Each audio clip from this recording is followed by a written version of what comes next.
তোমার কবে কোন জামানায় বিয়ার কথা হইছিল? মা, আপনার ছেলে আমার গত 6 মাস ধরে বিয়ের কথা কইতে কইতে মাথা নষ্ট বানায় ফেলাইছে। আপনার ছেলে কই? মুন্না, মুন্না বাইরে আসেন। মা, আপনি ছেলেরে ডাকেন না। আপনার ছেলের লগে আমার 6 মাস ধরে সম্পর্ক। এই বেহায়া বেয়াদব মাইয়া, নিজের বিয়ার ঢোল নিজে পিটাইতেছ। এই তোমার পরিবার নাই, বাপ মা নাই, আত্মীয় স্বজন কেউ নাই, মুরব্বী নাই? যাও বাড়ি যাও। আমার বাড়িতে কেউই নাই, আমার যাওয়ার কোনো জায়গা নাই, বাবা মা নাই। ছোটবেলা থেকে মামার বাড়িতেই বড় হয়েছি। মামার বাড়িতে চিঠি দিয়ে আমি পালায় আসছি। মা, আমাকে বিয়ে দিয়ে দেন। বিশ্বাস করেন, আপনি ঠকবেন না।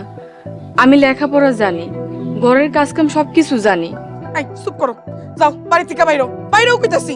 মাফ করবেন মা, আপনি তো কইছি আমার যাওয়ার কোনো জায়গা নাই। মুন্না, মুন্না আপনি বাইরে আহেন না কেন? মুন্না, মুন্না আমার সামনে নেওয়া পর্যন্ত আমি এই বাড়ি থেকে কোথাও যাবো না। ও আল্লাহ গো, আমার তো সর্বনাশ হইয়া গেল গা।